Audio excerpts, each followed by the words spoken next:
with some of the best guys I know to talk about this situational football. We got us a little private meeting here for your pleasure, talking about all the situations, offense, defense, special teams, and all the things you might encounter in situational football. Today we got Bo Page with us, longtime coach, and then Georgia, and then Grant Myers as well. Grant's been a defensive coach, and Bo's actually coached defense, offense, and special teams. So looking to talk to them and get their opinion on this stuff, and hopefully make you think about something you hadn't thought about before. Good to see you guys today. Good to be here. Glad to be here. Absolutely. Provide a little distraction from this social distancing. It has made everybody get better on the computer, me included. So that's a good thing. All right, we're going to talk about offense first. So offense and defense kind of go hand in hand here, honestly, in the same scenarios, just from a different point of view. But this is what we went over in our online course with these scenarios. Let me ask you this, Grant. Which scenario do you think was the easiest to prepare for during the week, and which was the hardest? Just looking at it right here, probably field zones. Easiest is backed up. You can kind of get a feel for what people are doing when they're really backed up, and you can be more aggressive there. Whereas red zone, in 2020, you've got to get ready to give up 3 and not 7, and figure out a way how to stop their dudes, with whatever dudes you have. Yeah, absolutely. I think we'd get to extra point block and field goal block, talk about, play field goal block especially is a huge play because, you make them miss the field goal or block it, and then same as making them punt or turn the ball over, you get a stop, which stops are big in football now. What about the scenarios in the down and distance? Like, which ones did you feel the most comfortable with in the game? Extra long yardage, long yard. I mean, obviously extra long yardage is the easiest for the defense, but I mean from preparing, because sometimes those are hard scenarios to prepare for. When did you feel the most comfortable, most prepared for which the easiest to prepare for is probably short, between 3 yards right there. When it's 1 to go, you pretty much you have to stuff the line right there, and then break on the ball if it's a quick game or something. But short is fairly easy to prepare for. That medium, I think, is really underrated because offenses in 2020 are going to sit there and they're going to force your hand one way or another. And you can gamble wrong. Yeah, I thought offensively and defensively the hardest ones to prepare for were medium yardage. Long yardage is actually kind of easy in both sides of the ball because there's only so many things you can do. And usually you practice them because there's only so many things you can do. And a medium yard is kind of tough because you can call anything, which actually you think would make it easier for the play caller, but sometimes it's not. And then defensively, you could see anything. So you got to really get a feel for that. What do you think, Coach Page? I mean, just like you said, like the extra long stuff from an offensive standpoint, just kind of pick 2 or 3 things and hope you stay out of that scenario most of the night. Or you just, depending on the game situation, hopefully you got a lead. Sometimes the best extra long play is just let's get ourselves in a good position to punt. Absolutely. In the field position game. So, one of the things I wrote down, you see right here, is when do you treat 3rd and 4th down different? And I think one of the things that people need to understand is a play caller, defense or offense. You need to understand when is 3rd down not really 3rd down. Here's what I mean by that. If you're on, the 25-yard line and it's 3rd and 8, you don't have a kicker, the plus 25, then it's not really 3rd and 8, it's 2nd and 8. Because, and if you have that mindset, I see so many bad play calls from offenses where it's 3rd and 8 and they're on the 25 and they throw a 10-yard out incomplete. And then they kind of are forced to go for a long 4th down or kick a long field goal they probably aren't going to make. If they'd have treated that like 2nd and 8 and just ran regular offense, they probably wouldn't have been in 3rd and 8. They might have, next they'd have been in what would equate to probably when their 4th down would have been 4th and 4 or something like that, or maybe even gotten a 1st down or 4th and 1 or 2. So I've always thought I was always pretty good at that, but I think that's kind of underrated. And I think defensively you got to have the same mindset because if you were going against us on offense, you probably needed to know we were going to go for it on 4th down because if you're playing that 3rd and 9 defense and we're running like 2nd and 9, then, that might be the thing that gets us the first down, honestly, that you got some kind of dime thing in or expecting some kind of 10 out, and we're not throwing. Now, if we were on the minus 25, then you would treat 3rd and 9 like 3rd and 9. But if you're on the plus 25, you got to know who the other team is and what they're trying to do. I think that actually is very underrated part of situational football. It's a good way to get people off the field if you kind of understand, if you can be better than that other team and get them to call their bad plays on 3rd and long when they really could have had 2 downs there. That's an advantage for you. What do you think about we put situations here like swing play, which we always talked about, and I think we were better at some years than others. But, swing play for us have meant, we just got an interception or the other team just got an interception or as a fumble, something where the momentum drastically changed on one play. What's the next play after that going to look like? And so, is it going to be, a situation where, you go out there and hang your head because you just threw an interception and give up a big play, because that's a great chance for the offense usually to attack. And then on offense, we usually were going to go at somebody right after we got a big play. So have y'all seen that as a trend that you see with most teams? Yeah, absolutely. I mean, you go back and just look at, we'll take last year, you were coach at Pickens, 2018. There's so many different situations when you go back and watch the film where there's a turnover or something, and then you do the double pass right there for a touchdown. And it can be a 14-point swing right there. The offense was going in to score from the opposing team. They turn the ball over, and immediately it's a 14-point swing because, you hit that swing play touchdown right there. So I think from a defensive perspective, you have to have a good feel for who you're going against right there and be able to then call your defense based on what the trends and the tendencies the offensive play caller has that you're going up against. That's right. Sometimes on defense, it's really just as simple as reminding your kids to have some mental toughness. Absolutely. And to practice that during the week. So I can vividly remember, and I know Coach Page worked with me a long time. He knows this. We would go out there. I'm not saying we did it weekly, but at least a few times a year, and definitely in one of those first early Thursday walkthroughs, and we threw an interception on purpose. Like, we threw an interception, bad play for us. And then we told the kids, all right, we just threw an interception. This is what we call a swing play. We got to go out here and have some mental toughness. And then you could, in the game, just tell them, as they're running on, hey, swing play, here we go. We got to, this is when we got to have you. We can't make one bad play turn into 2 or 3 bad plays. Got to stop it right here. Once you practice that with kids, they kind of understand when you can give those buzzwords and get the message across right then. Now, if you don't practice it, and that's why we're doing this, to educate coaches on things they can do in their practices. If you practice it, then it's really not that hard on defense. Just tell the kids, hey, quit feeling sorry for yourself and get out there and play the next play. And they kind of can reset that if they're used to seeing that. But I think that's an underrated part of the game. And I really think, I coached a long time and we did score a lot of points. And sometimes people want to talk to us about offense, but the reality is, I really think probably our best attribute was the timing of the play calls, not so much the actual plays. I didn't think we had any magic plays. But I did understand the treating 3rd down different, depending on where you were on the field, and knowing when to call that double pass or reverse, or when to throw it deep, when not to. And sometimes that really was the difference in executing. It wasn't that they were these special plays that somebody saw on Twitter and drew up. I mean, they were just regular old plays. It was just calling them at the right time.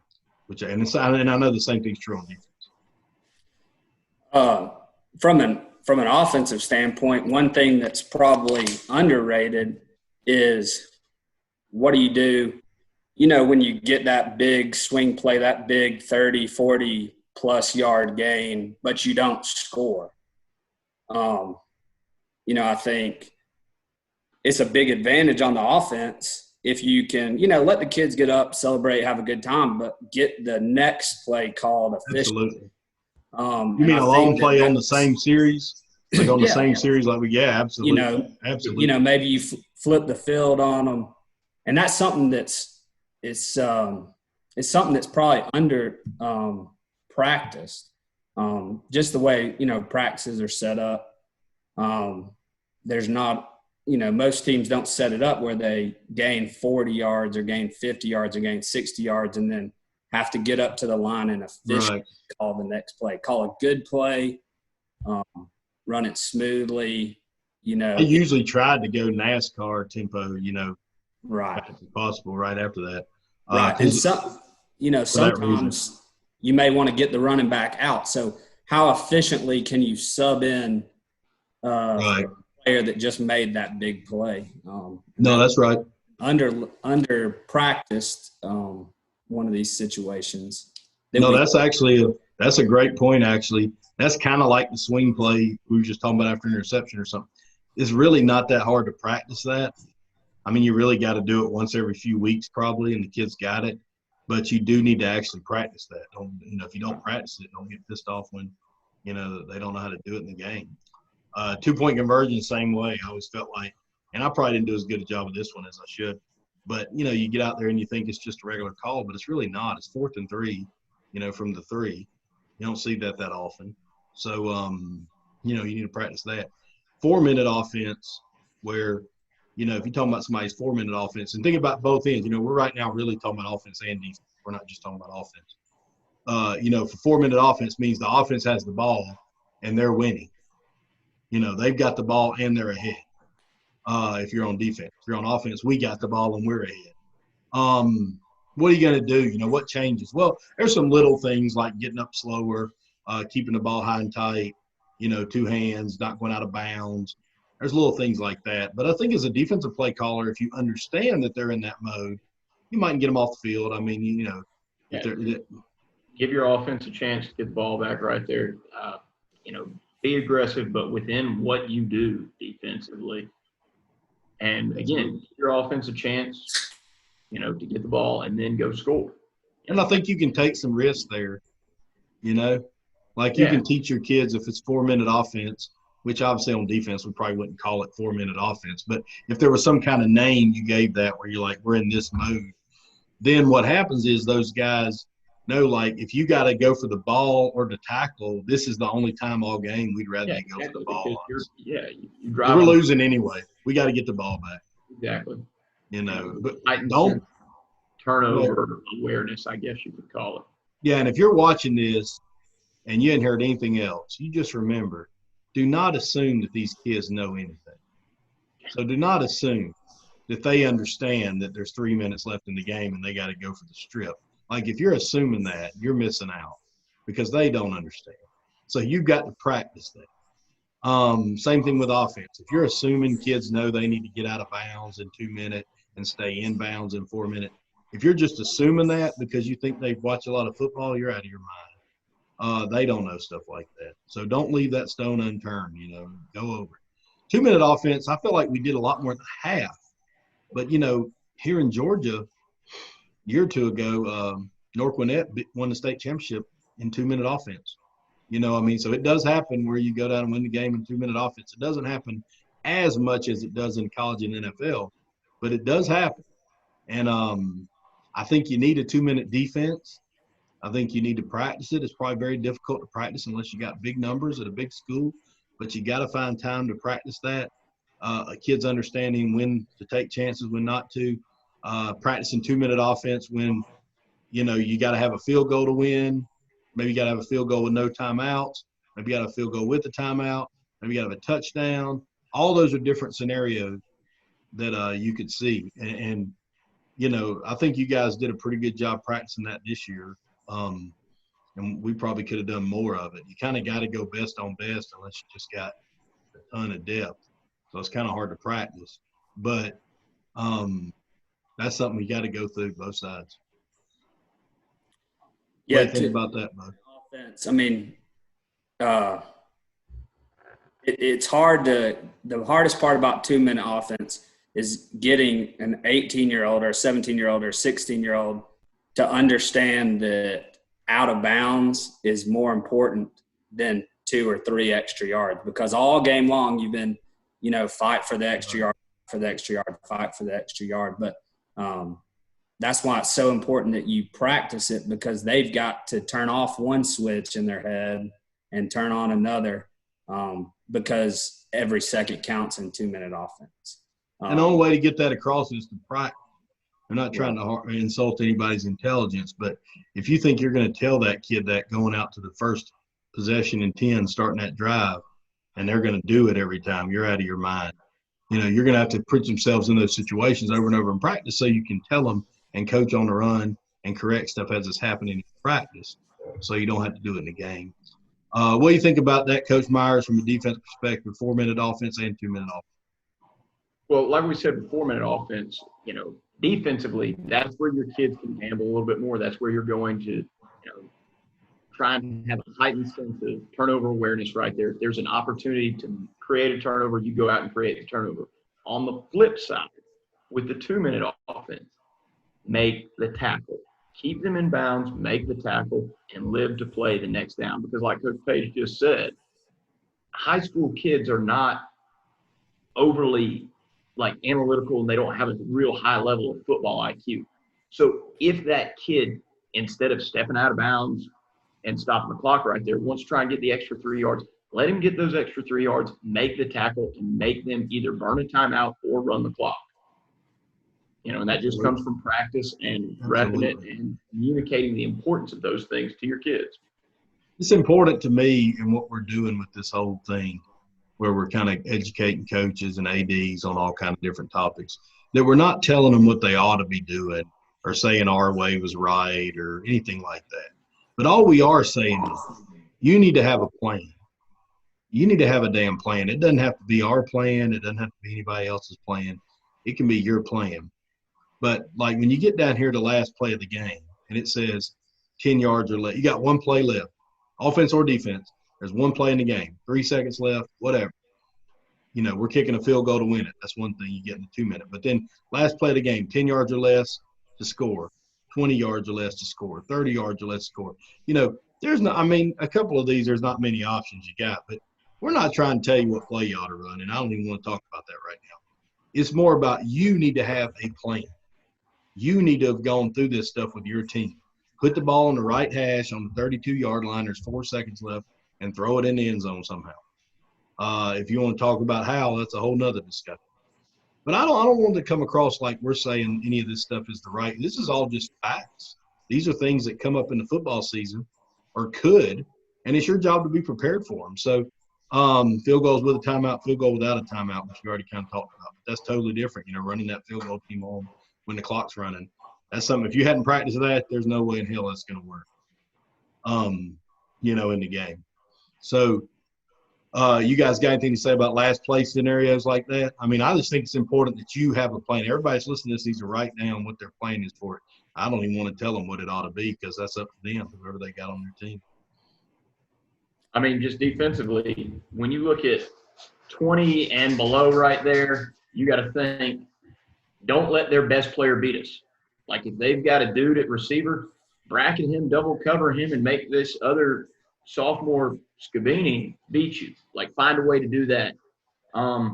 If it's 45-plus yards to a TD right there, sometimes you have to get a little bit creative right there. And maybe you take the kid that only plays offense that's your quarterback or your stud receiver, and you put him in a prevent safety type situation because he's your best athlete. You know, I mean, everybody's roster is different right there, but find a way to put yourself in a position to win the game and not lose the game by having the right personnel out on the field.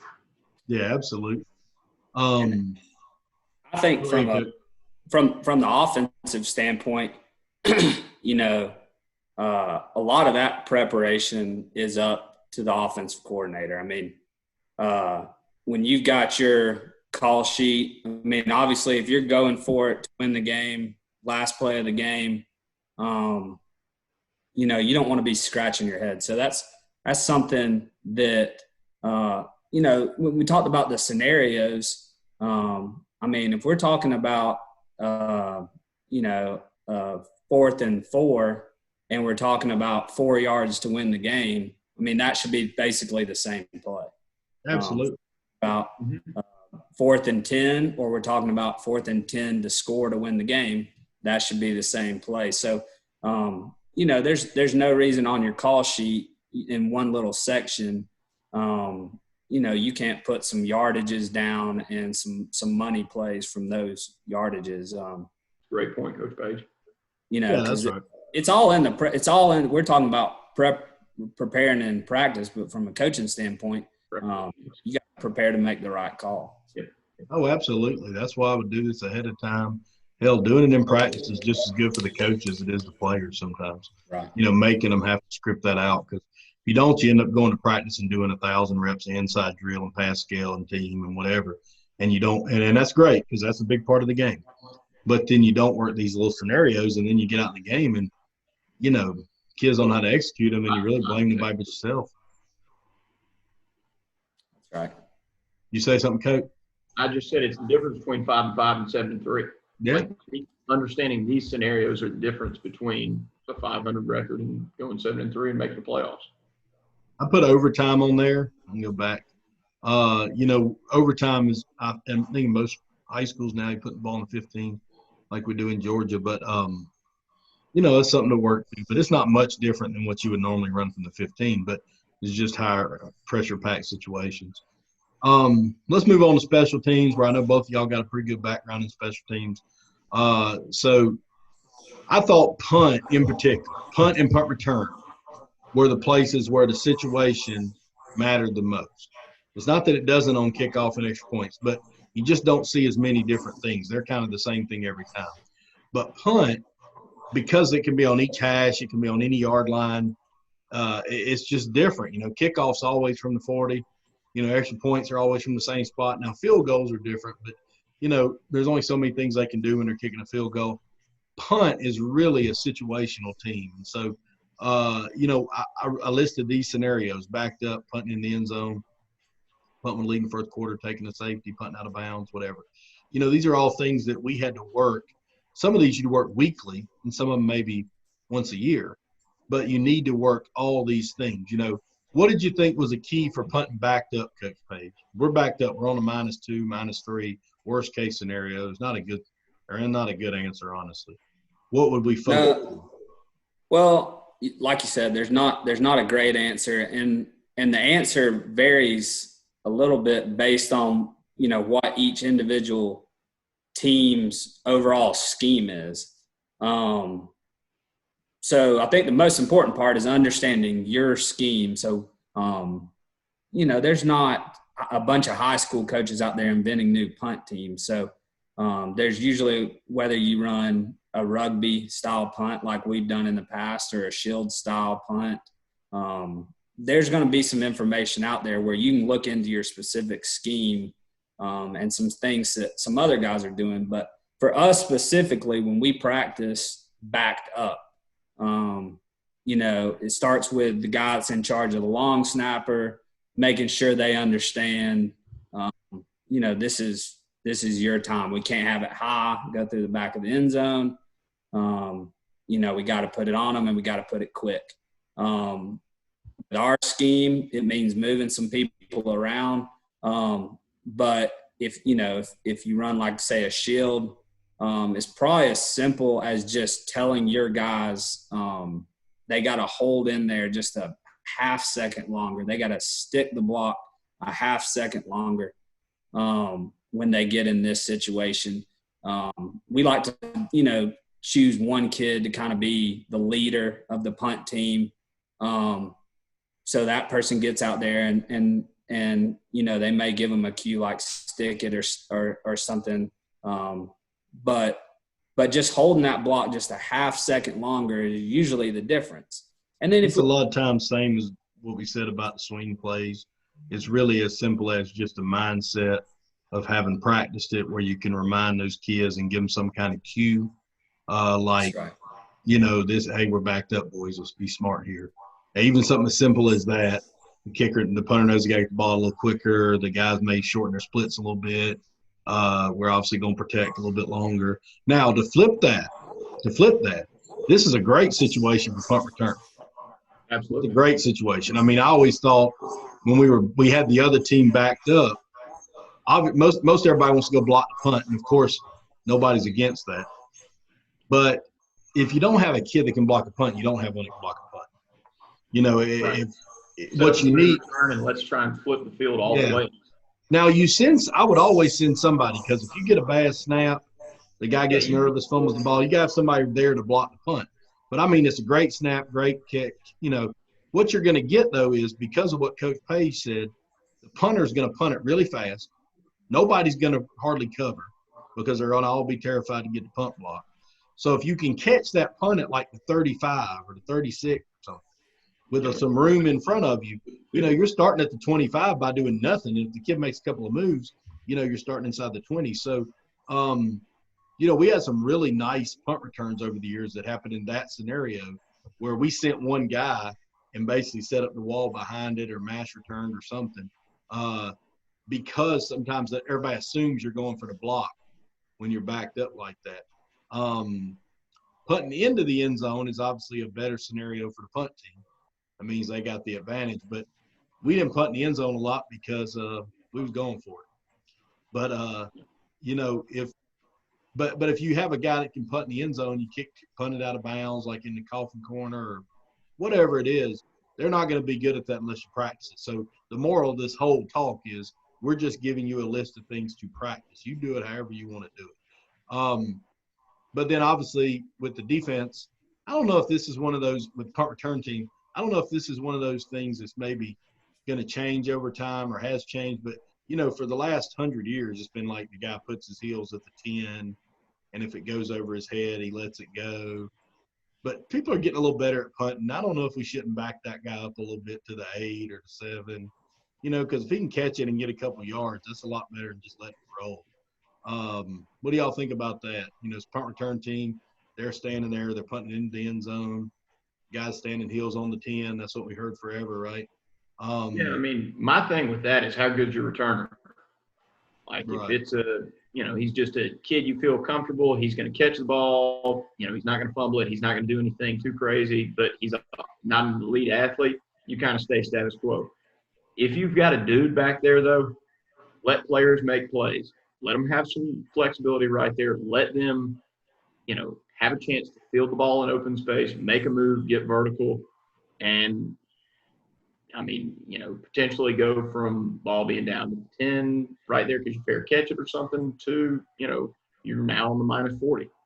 Absolutely. So what about punting with a lead in the fourth quarter? So now we're the punt team, and we've got the lead. So we're up by, you know, 4 or 5 points, and we're punting to them. So obviously we're punting it to them. They go down the field and score. They got it. So every second matters. You know, we practice this annually. Kids usually did a good job of it. We're going to punt it down there. You know, in high school, and my experience, a lot of teams don't catch punts. I don't know what their deal is, but they don't catch a lot of punts. So, and we rugbyed a lot too. Maybe that was why. But we got a ton of time where it was Peter call and the guys got away or whatever. So if, you know, in the fourth quarter, if everybody will run down there and hover around that ball and not touch it, you run about 3 or 4 or 5 seconds off before the ref will blow the whistle. And it, you know, you never know, 3 or 4 or 5 seconds might be the difference in the game at that point. So we always told them stay away from, you know, they got to get around the ball and hover it so nobody can pick it up and run, but they don't actually touch the ball. And what will happen is the ref will let probably up to about 5 seconds run off before he gets it. Now, flip the switch and say you're on the punt return team with the lead. So now we're up 5 and they're punting to us. That's a really good scenario. We got the ball back, a chance to go up 2 touchdowns now. You know, they do that. What's our situation? Well, now I do believe you go into more of a punt safe situation. I'm not really usually a big fan of punt safe, but you go punt safe there. You don't put anybody back, or maybe you put 2 guys back there and just make sure you fair catch it or whatever, because the dumbest thing you could do is give them the ball back if they're giving you the ball and you already got the lead. So punting with a lead in the fourth quarter on both punt and punt return is something you got to really understand. Y'all got anything to add to that? Well, I can tell you from experience, we have not done it, but I have seen it a lot, is, you know, when some teams call punt safe, they don't put a returner back, they're going to send nobody. And in the scenario, you know, you laid out, obviously you got the lead, but but in punt safe in general, I think you still have to send at least one person punt it, because in high school, with high school kids, teenagers, giving them no pressure is going to let that punter, who's normally a 30-yard punter, he's going to bust a 40-yarder. You got to put at least some pressure, at least one guy coming. Yeah, I agree. And if you get pressure and you can get the punter's eyes off the target, it's going to end up making a big difference, because you're trying to go up 2 scores right there. I mean, even though it's punt safe, a bad punt can really help the field position right there. Yeah, absolutely. And sometimes sending people is more about that than anything. It's not about blocking the punt. Right. Of course, we want to block the punt, but you can also alter the punt. Same way with extra point block or field goal block. Sometimes you don't block it, but you alter the kick. Taking a safety, this is something that basically what the scenario would have to be this. We're up by 6 points. We're backed up. We don't want to punt a short punt, let them run it back for a touchdown and beat us.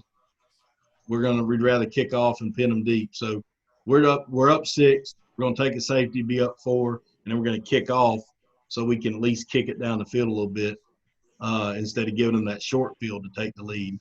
Now they'd have to drive the field to take the lead. That doesn't happen very often.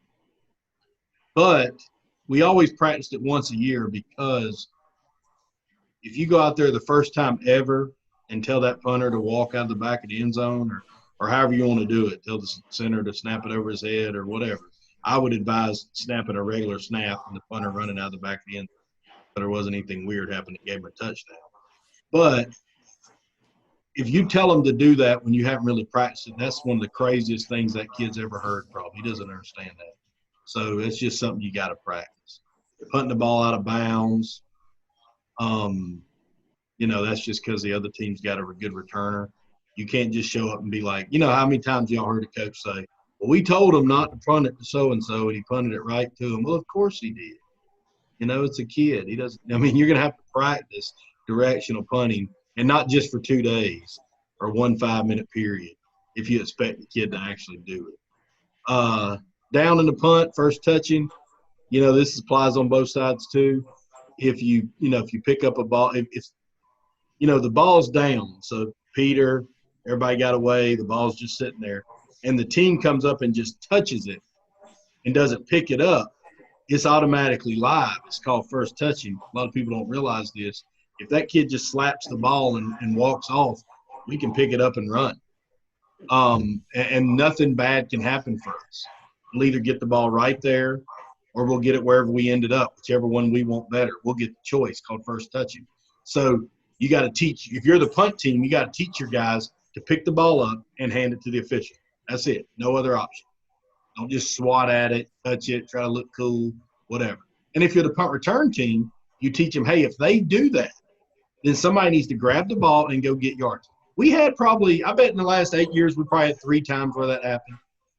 I don't remember ever getting a touchdown out of it or anything like that. But we got an extra 10 yards, extra 8 yards. But somebody just saw them do that and they picked the ball up and ran. Because remember, even if our kid would have fumbled, we would have gotten to choose where we wanted the ball. We would have chose the fumble or where they first touch it. So once they first touch it, nothing bad can happen for you if you're the return team. So anybody that sees it should pick it up and run. If they get 1 yard, they get 1 yard.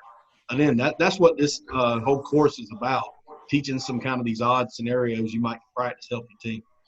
And then getting a punt block. Blocking a punt as a punt return team, and then obviously getting one blocked as a punt team. You got to kind of practice it. You may say, well, we don't practice failure. Well, if you don't practice failure, you're cheating your kids, be honest, because you're not going to be perfect. Bad things are going to happen. We practiced them. How are we going to do it? And then we did remind the kids we'd really rather not do that. But we practiced the good and the bad scenarios. Let me ask y'all this. Of these things on this screen, and think of it from punt and punt return, but let's talk about just punt first. Which of these did y'all think was the easiest to prepare for, and which one was the most difficult? Or we thought we did the best job with versus the worst, maybe? However you want to look at that question. One scenario that's not necessarily on here, but we've kind of touched on it a couple of times, that takes more practice than you would think, is the short punt, the one where we're calling Peter, and we're trying to get away from it, because that takes some work during practice. It starts with the punt returner. We have our punt returner point to the football, the direction of the football, and move in that direction. The punt returner should not just completely get away from the ball, because if it does ricochet off somebody, the punt returner should be the one that has the best chance of recovering it.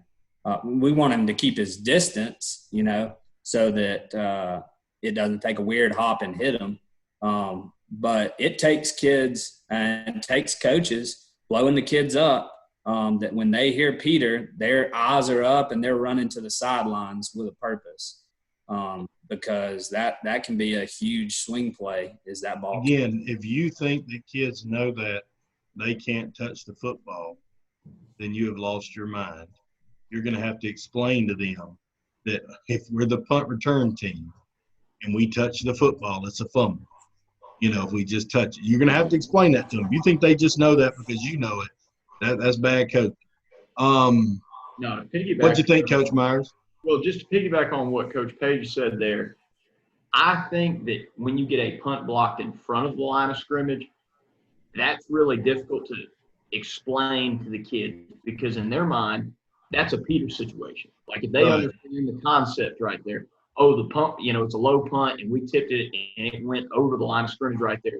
All right, we got to dive on the ball. That's not necessarily the case right there. In 2000, no, actually, you got to get away from it. Yeah, we lost a playing game to Eagles Landing. We were up 16-0 going into the half. We punt the ball right there. They block it in front of the line of scrimmage. We have a kid try and dive on it because he thinks it's a Peter situation right there. Gives them the ball. They go and score right there, and that gives them momentum going into the half. So that's kind of a scenario that I think is probably the whole point of what we're trying to do, Bud, because here's the thing. That's going to happen again to somebody, probably to somebody that's listening to this. But I would make sure that if that happened to my team, it was because that kid didn't execute that correctly and not because we didn't practice it. There you go. Now if we practice, I'm not going to lie, guys. We practiced some stuff and the kids still did it wrong. But it was our job to practice it and put them in that scenario and practice. So get your punt block ahead of the line of scrimmage and talk about it. Show them the video of Leon Lett doing that in the snow, that game where he did the same thing. He ran down and touched the ball and made it live again and gave the other team the ball. But when they block it behind the line of scrimmage, it's our ball no matter what, baby. We block that thing behind the line of scrimmage, go get it. It's not a fumble. Yeah. Everybody jumps on it like that. We're either going to scoop and score or we're getting the ball there, one or the other. So you got to know the difference in that. You're exactly right. All of those scenarios that you laid out, the thing that will help the most with it, and this is one that we learned the hard way early when we started coaching together, is that you may have a sophomore, senior, but the mental maturity of that senior makes him a special teams player. Because all of those scenarios, you talk about letting the clock run out before you pick up a punt, or putting pressure on a punter but not getting a roughing the punter late in the game when it's key for us to get the ball back. All of those scenarios come with experience in playing football. So I'm not saying you can't play a young kid on special teams, but from our experience, that makes a difference. And a lot of those scenarios too, if you can just pair one great athlete with one kid who's maybe just a smart athlete, and have them working on something together, that goes a long way. What I mean by that is, like, if you run a punt team with 3 shooters, 2 of them should be your absolute best athletes, and the third should be the smartest kid on the team, who's also, deserves to play. If you run a shield punt, maybe it's your long snapper, but you've got to put kids in a spot in those scenarios to make the team successful. I think on punt and punt return, it was very difficult to play the young kid. Yeah. To just get them minutes. Yeah, you can play the young kids on kickoff, kick return. I think on kickoff and kick return, it was a little easier to play them, yeah. You've got to have that fresh kid on kickoff that wants to be out there, that's a good deal. But punt, I agree, on punt team, they can get you beat. On this punt return slide, the only thing that's really different is, from what we already talked about, is a free kick down here, which, we could fair catch it, kick it, run the kickoff team out there, kick through the uprights, which you would only be able to do at the end of half or in the game. The rest of the time it would be stupid to do that. We actually did it when I was in high school one time. We practiced it every year, hadn't done it. But we did it when I was playing, and we practiced it all the time. It was one of my highlights of our career. I didn't kick or anything. I'm just saying I was proud we did it because we damn sure practiced it a lot. But, yeah, kind of one of those weird rules. Most people know about it. But, if you catch yourself at the end of the game and you got a good kicker and you can fair catch, you got to fair catch it. You can't let it roll. You got to fair catch the punt, and right where you fair catch it, you can run the team out and kick off from there. And if it goes to the uprights, you get 3 points. Kickoff team, I wrote the main thing was kick off with your strengths, kick off away from their strengths, meaning situational football on kickoff is way more about, you doing it anyway. Like you looking at what you got and what they got, just scouting. It's not about we're on this yard line or we're here like it is on punt.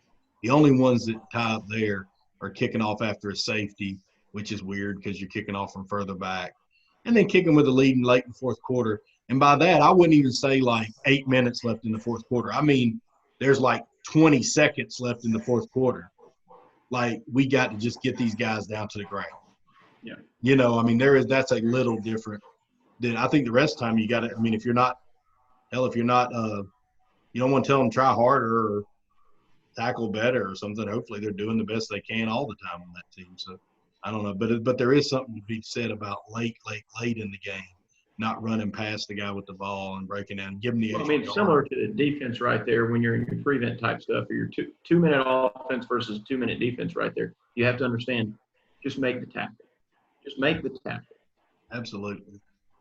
And then save the game onside, which we did practice weekly, and most teams practice weekly, which means now we were down 10, we score, now we're down 3, but we got to kick the onside kick to get the ball back to keep the game going on. There's no good – the rule changes recently, in the last 5-10 years have made it harder to get onside kicks. And put 6 people on the side. You can only back up 5 yards and all that stuff. But you still got to practice that scenario. That play can win or lose you the game. Really about the kicker, honestly. If the kicker can get a good bounce, make a nice kick, which most teams don't have, honestly. You got anything to add on that? Well, I just, this past season was Coach Page and I's first year working together, and I think this exact scenario showed up. We go and we score against Heritage there at the end of the game. I think, 54 seconds left, Coach Page, something like that. And unfortunately our kicker missed PAT right there, so we're down 21-20, and immediately he and I see each other, and we go from, being disappointed that we missed the PAT right there to immediately talking to the kickoff team and the kicker that just missed the PAT about the importance of save the game onside. And had we not practiced that and read that during the week, there would have been no chance for us to try and execute that effectively. We didn't get the onside kick right there, but we were at least in a position where we felt comfortable attempting it. Right. And that's where you got to be. It's your job to get them ready. Right. I think that the biggest thing is just, when we've played teams that had a Division I type player as a returner, one thing that you can fall into the trap of is saying, okay, this week, every film we've ever watched on this kid, he's lined up right here. Okay, so we're going to plan to kick away from them by doing that, kicking opposite, squib, whatever. But one thing, and that we've learned the hard way, is just because they've never put it on film doesn't mean they have it. I mean, every team can put their best player at any spot on the kick return team, and you need a plan to be able to adjust. And it's difficult to do that. I mean, our switch for that was to go to a signal once the kids got on the field, and move away from calling it prior to going to the field. But whatever your plan is, you got to have a plan, to adjust and keep the ball out of the hands of their best player. Not as every team puts their best players as returners, but I'm talking about a guy that's a serious game changer, which you'll see, maybe 2 or 3 times during the course of the year. Right. Kick return, I think, same way. I mean, difference on kick return is just kind of like defense. You got to be ready for everything. So you need to be ready for the squib, the sky, the surprise onside. And those are the situations you practice weekly that really don't have anything to do with exactly what we're talking about today, because that's everyday football. We're talking about kind of unique situations. Kick return, you're always – even if the team's really good and they always kick deep, you still should practice onside that week, squib, sky. I mean, it's just kind of – you got to always be ready for that stuff, just like being a defensive coach. You got to tell them about kicking off after a safety. But the big team here situationally is the hands team, opposite of the save the game team. Hands team, one of the teams you do want to run because, now that means you are winning. Now, we were up 10. They scored. Now we're only up 3, but we need to possess the ball to win the game. And if we win this play, we're likely going victory, and we won the game and all that. So, I'd put the best kids out there. We would never take it for granted. We practice this team as much as really we probably practice the hands team as much as we did extra point block, extra point team. I mean, because when you get that team out there, you've got the game in your hand. All you can do is screw it up. You're about to win. Let's make sure we gave these kids a chance to win.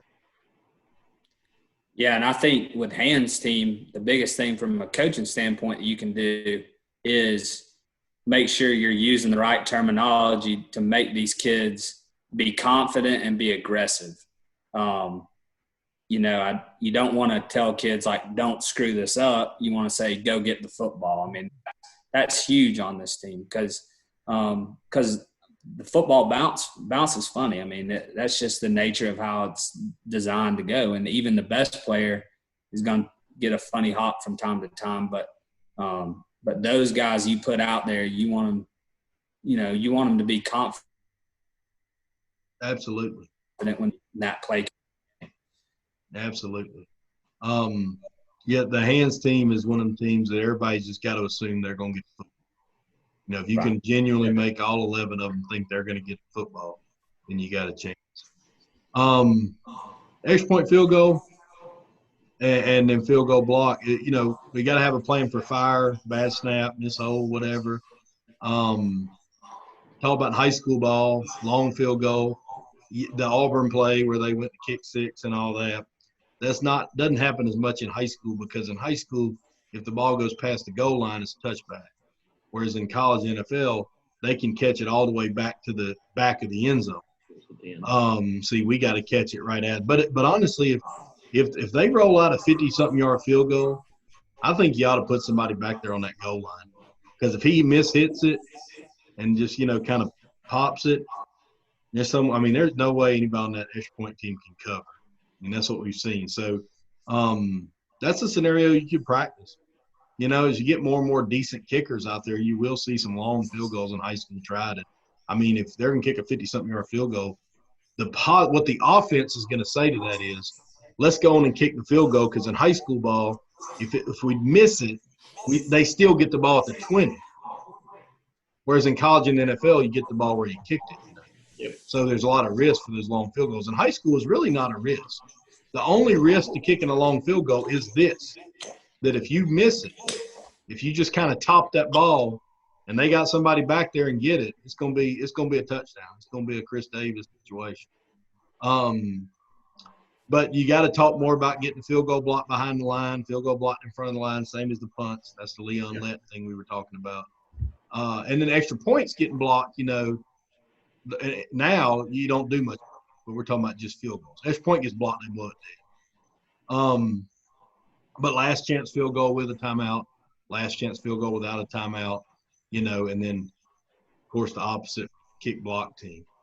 I think the bigger thing on the kick block team is understanding the mentality of where you are. They just scored on you. You got to come out and play some mentally tough the next play. What do y'all think about extra point and extra point block? Just be sound in what you're doing as far as defensively. When you line up for extra point block, make sure that you've got all eligible receivers covered right there, so that if there is a fire call, anything like that, you've got all of your ducks in a row right there. Nobody's wide open, where they just bobbled the snap, threw it up to the wide open receiver right there, and instead of kicking it for one, they got two. Difference between a win and a loss. Yeah, the biggest thing with extra point block is the mentality of the defense, because it's so easy for the defense to they've just obviously given up a score. It's easy for them to drop their head, take a play off, feel sorry for themselves, sulk, whatever you want to call it. And that's where you get beat on extra point block team is you've got to have a mentality from all the defensive coaches, whoever's in charge of the special teams, that this team can be an advantage for you. I know you say you just gave up a touchdown. How can it be an advantage? But, I mean, that's huge. If you go out there and you can cause the kicker a team goes down, scores their first drive, but you can cause the kicker to miss the extra point, and now they're only up 6 instead of 7. I mean, that's huge for the team. And every time we've gotten beat on this team in muddle, swinging gate formations, it's been 1 or 2 players feeling sorry for themselves after the last play, and just not being in the right position, just not getting lined up. So that's what's important during the course of the week when you're practicing this team is building that mentality that hey, we just gave up a touchdown, but we're gonna stay focused, and we're gonna use this as a chance to help our team stay 1 point closer. Yeah, that's right. Also to kind of go along with what Coach Page just said about the defense's mentality there, being ready to make the next play after giving up a touchdown versus muddle or swing gate. If you've got an offensive-minded coach or special teams coordinator, whatever, that can put teams in a bind with swing gate or muddle huddle, do it. Because there were several games that I've been a part of that we won the game simply by doing muddle huddle, swing gate, and they could never keep up with us. They scored more touchdowns than us one game, but because we executed every touchdown with our muddle huddle, swing gate right afterwards, we won the game. So if you've got players that can execute it and creative, kind of forward-thinking coaches there, offense, special teams wise, take advantage of that because it like Coach Page just said, human nature kicks in. Defense is a little bit dejected. Take advantage of human nature right there. Absolutely. I mean, there was a game we played Gilmer, I think Coach Myers was asking about the other day, probably about 2014, where it was 21-19 at the half, and we ended up winning 42-19, and they were really good. And at halftime, both teams scored 3 touchdowns, but the difference was they went for 2. I think they did the muddle or something and tried to go for 2 on us when they scored the first time, and we stopped them. So we were up 7-6, and we were up 14, and then they scored, make it 14-12. They went for 2, and they missed it, trying to catch up on that point. Then we scored again, made it 21-12. They scored, make it 21-19. Well, we go in and we score on a fourth down. We went for it and scored and made the game 28-19. Well, it was 4 touchdowns to 3, but we were up 9 points. And the entire mentality changed. Up 2 scores later in the game, and we were able to kind of steamroll, and they probably had a better team than us, honestly. But winning that one play early in the game that made it 7-6 was really what changed the whole outcome of that. Because if it's 28-21 at that point, they're not doing anything differently. But because it was 28-19, they started doing stuff a little differently, and we were able to kind of pile it on.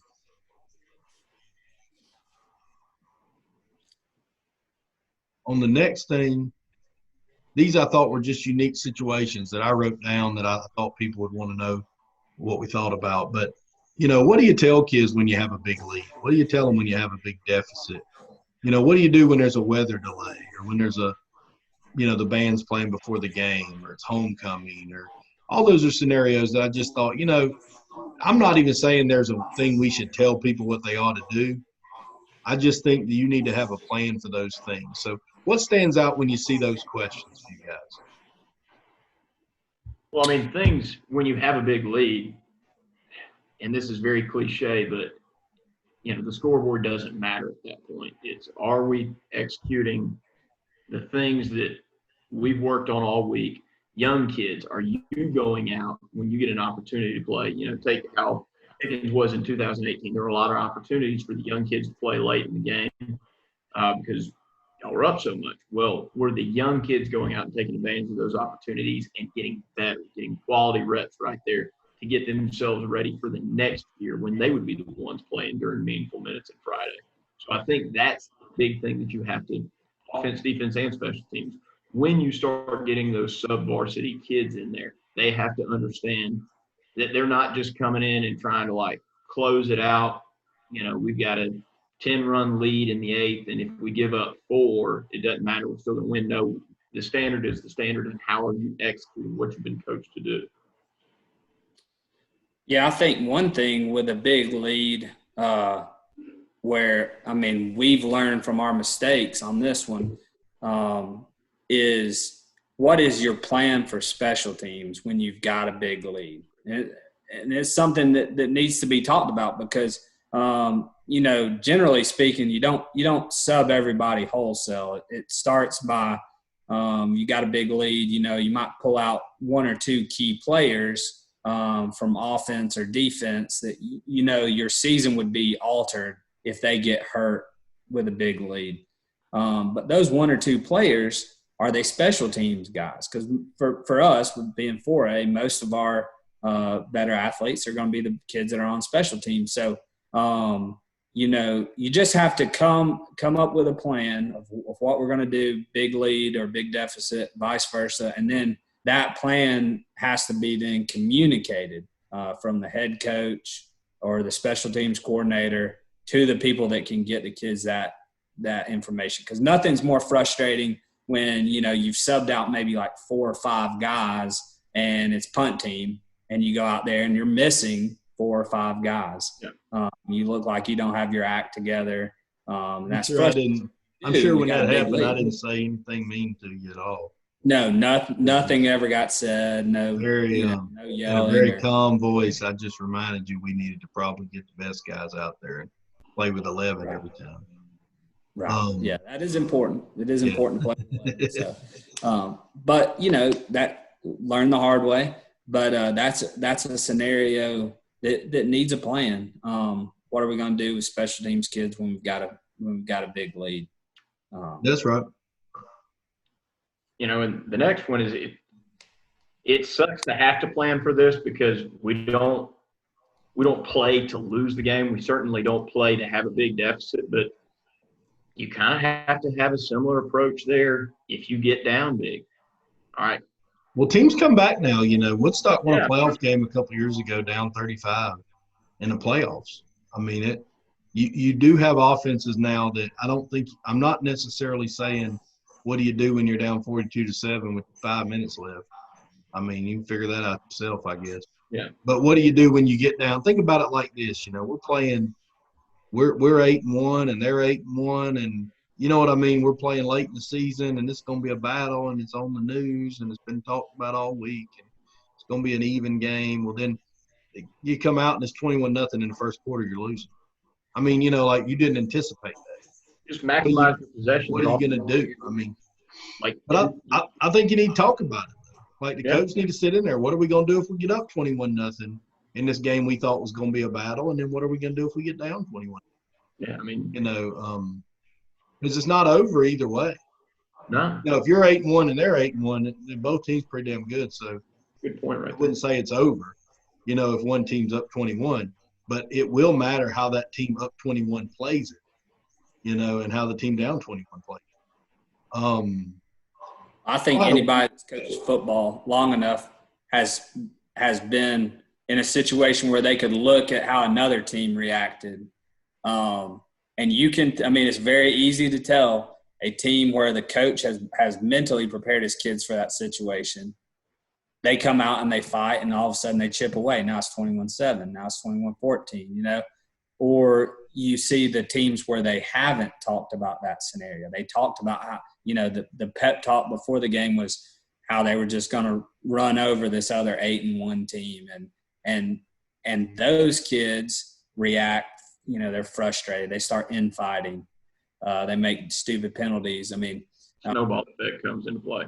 And yeah, and it all stems back to how does usually the man in charge, how has he prepared those kids for that situation?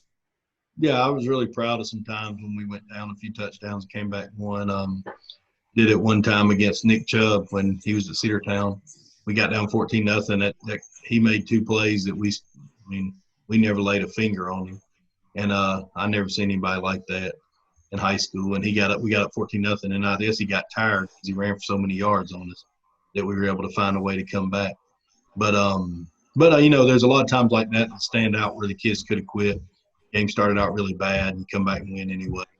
I think that shows the kids being mentally prepared. And I'm not saying you got to go out there and like tell your kids, hey, we're going to be down 21 and here's what we're going to do. I really mean more even in just the coach's office. When the kids aren't around, there's like a, hey, if we get down tonight, you guys have got to settle down and let's just get the football and let's go down and score one time, and you don't need to be panicking. Kids are going to be panicking. You know, there does need to be a sense of centering that, especially from the head coach. You guys had a long weather delay this year, I know, because I know your schedule. What do you do when you have a weather delay? I mean, what an odd scenario. And it's home and away is different, right? Yeah, I was about to say, if you have a weather delay, you would much rather it be at home, somewhere that you're familiar with, than it be on the road where you've maybe played there. These kids that are seniors have maybe played there one other time in their high school careers. So I think that it's better there. Now, not making excuses, anything, you still have to have a plan of, okay, is it a 30-minute delay? If it's a 30-minute delay, get the kids in the lockers, get them sat down, get ready to go ahead and go out there in 30 minutes. If it's something that looks like it's going to be longer than that, you need to have a plan, offense, defense, and special teams, of who's going to go in and talk, when they're going to go in and talk, what they're going to talk about, to keep the kids focused on playing football. Because otherwise, human nature kicks in for these teenagers, and it turns into, not so much a free-for-all, but the lack of focus really starts to show. Would you kind of agree with that there, Coach Page?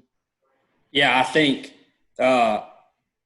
we talked about whether you're on the road or at home, but if at all possible, the best thing you can do is separate the kids that are going to play meaningful minutes in the game from the rest of the kids. That's it. That's the first thing. If you've got the room where you can keep the kids safe and out of the weather, if you can separate those two groups at all, because Friday night means something different to the kids that are playing than it does the kids that are, and then sophomores. And it will mean something to them one day.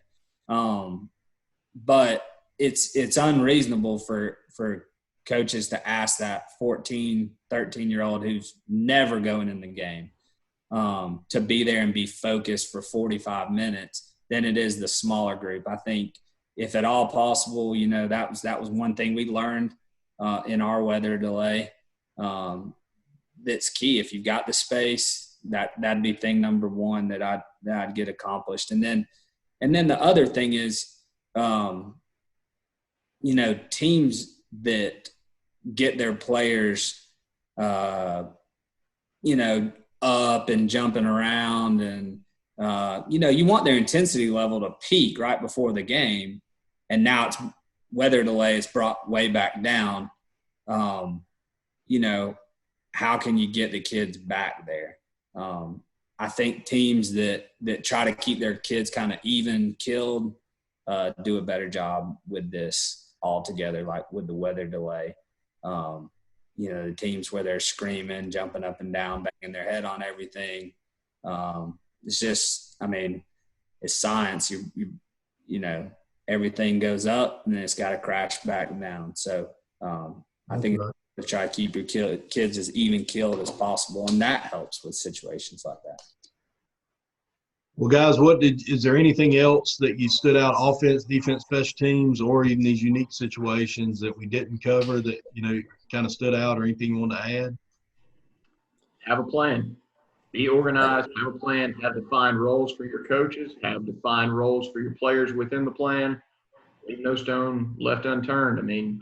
I think if there's anything that coaches can glean from what you've been putting out there with your resources lately, it's that if you have a plan, you're in a better position to win the game than if you're just winging it with good athletes.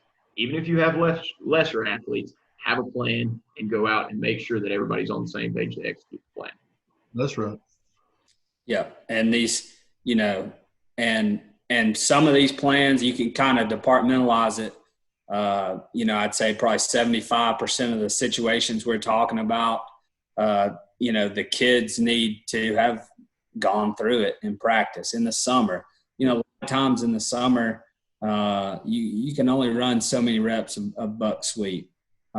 It's important, and it mixes up practice too, putting yourself in these situations. But, like 75% of the stuff we've talked about, the kids have got to have walked through during practice to be successful. Right. And the other 25%, the coach should be prepared for. The play caller, defensively guys, even assistants to get their individual position groups ready for this stuff.